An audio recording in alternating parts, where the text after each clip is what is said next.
I keep telling you we have a conundrum. Not many groups are worth owning here. But at these levels, you got to start buying something. That's why I like the recession-proof companies that also fit into the stay-at-home economy. Got it both. Companies like Verizon. As a phone company, Verizon is basically a utility. People are still using their cell phones, and they need their home internet connections more than ever.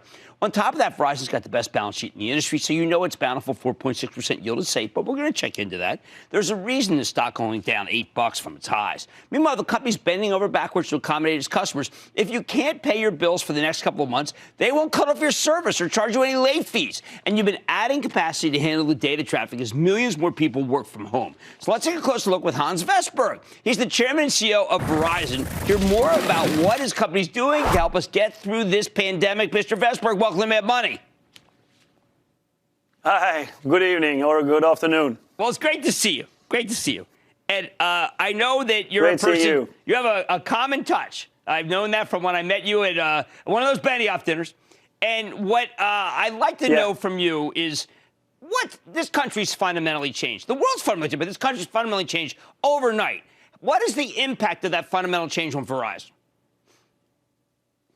So if I look at the network first that we're managing, I can say that if we make a comparison week over week, we can see that we have a moderate growth in the network when it comes to data usage, but where it's spent and what type of application has changed dramatically. So we are up 75% week over week on gaming. We're up 30% on VPN, which basically is connections from corporations to a home.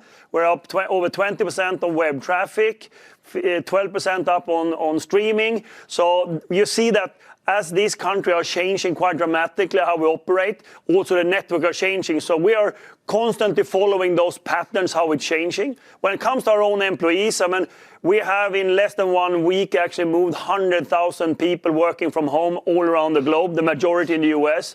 But we still, of course, have people doing the second priority we have is keeping the networks up. So we have field operations doing the most critical things in the field, and we have stores open. Not all of them, but we have some stores open to serve our customers. So that's how we operate here. In less than a week, we have transformed this company quite dramatically. Well, how is that possible? You do your budget at the beginning of the year or at the end of last year, and you make it so that you figure gaming's going to be flat, VPN flat, web traffic maybe up 8%. How are you able to make so you're a huge company. How do you make such a switch?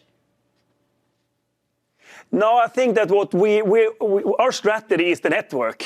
We have always cared for our network. We always have headroom in the network. We have built a very robust network. If it's the IP network, the wireline network, the fiber network, or the wireless network, we're always built for being prepared for different type of changes in the network, and that's why we're coping so good so far in the network. Well, you are a leader in 5G. I've got the Apple 11. I've got to tell you, I am waiting for 5G. I happen to love sports. If they ever start playing sports again in this country, it would be fantastic. But will I be envisioning myself watching my 11 and just say, all right, let me just put on that NFL game? Is that what I'm going to go into? I think as a consumer, you're definitely going to use those type of applications on the mobile phone, as 5G has such a superior performance, especially when you build it on the spectrum we have. We call it Ultra 5G, Ultra Wideband. You're going to have totally new experience. Everything you have today on capabilities on the phone is going to be at least 10x better, which means that you can do so much more with it. So definitely you can take your NFL on the go and see that, but there are going to be many other augmented reality applications that you can use as well on the mobile phone. And of course, a lot of enterprise solutions, which we're working a lot with when it comes to our customers, how they can use wireless instead of wireline in the factories, in the retail, or other type of applications. Well, Mr. Vestberg, when I go down the street, people always say, hey, Jim, what do I buy? What do I buy? I have to tell you, I always say Verizon. You know why? Because it doesn't hurt. It never goes back to hurt you. Now, I listen to what you just said, and I say, well, they must have to spend a fortune. How are they able to spend that fortune and still give you that bountiful dividend? I think that we have a very robust balance sheet that we have all the time worked very well with. I mean, I'm only 3 years in the company. I have predecessors and their management team that have done a great job with both the network as well as the balance sheet. And of course, that's why we have our priority on our capital allocation. It's very clear. Number one, is invest in a business. Number two is the dividend. Number three is serve our debt to get into the debt ratios that we have defined. And number four, which is coming as number four, is a buyback. But clearly, we have a clear priority of how we allocate our capital. Now, you've always been a charitable company. Your predecessors were always very charitable. Your COVID-19 relief response, I'm really interested in what you're doing for healthcare workers. They're all kind of gotten forgotten. We're worried about the people who work for the airlines, the people in the restaurants, the bars, also retail. I'm worried about those workers because it's got a thankless job, and they need every help we get, and they're not represented enough in Washington. What are we doing for them? So in any crisis, we have unlimited access to data for first responders, and that we would have in any crisis. And of course, this coronavirus is a huge pandemic, and of course, a state of emergency. So we have all the access that the first responders need. We're also working with all the hospitals and all the workers and doctors there to have all the access they need, and we're monitoring that extra special right now in these times. So that is a key focus for us, and I think that type of infrastructure becomes enormously important in order to deliver sort of a more healthy and safe environment for all of us citizens in this country. So I know you as a big think guy, so I'm going to do the big question to you. What is going to win this? We're going to win this war, okay? When we're done, what will America look like? How will it be different from where we were 6 weeks ago?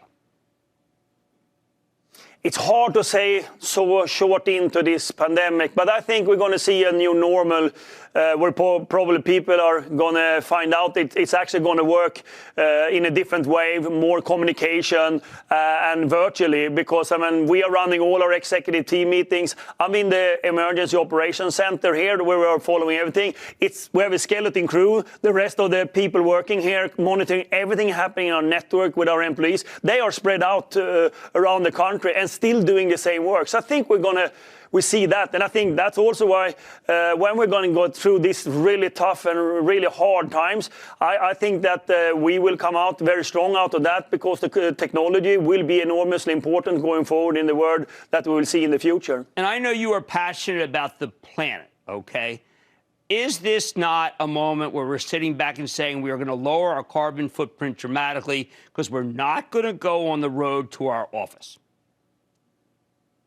No, you're right. There are things that we can rethink right now. And I think one learning is going to be from this is that we can work differently. And of course, the carbon footprint is enormously important. The commitment we have as a corporation for it is big. I mean, to actually reduce it quite dramatically and all of that. But we're going to find new ways that we didn't maybe thought about just a couple of months ago. So yes, I think that a couple of the more essential things in this society that we need to address like that, we're going to find new ways to addressing them. So I totally agree with you, and Verizon will go in the forefront for that, because we think about being both responsible to the society, our customers, employees, and to our shareholders. Because for me, it's a balance in between all four of them, and that's when you come out strong as a company. Excellent. I'm so glad you came on the show.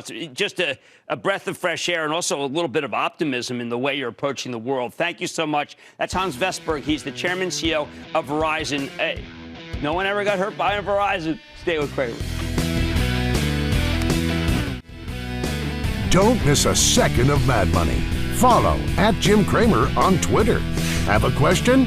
Tweet Cramer. #MadTweets. Send Jim an email to madmoney@cnbc.com or give us a call at 1-800-743-CNBC. Miss something? Head to madmoney.cnbc.com.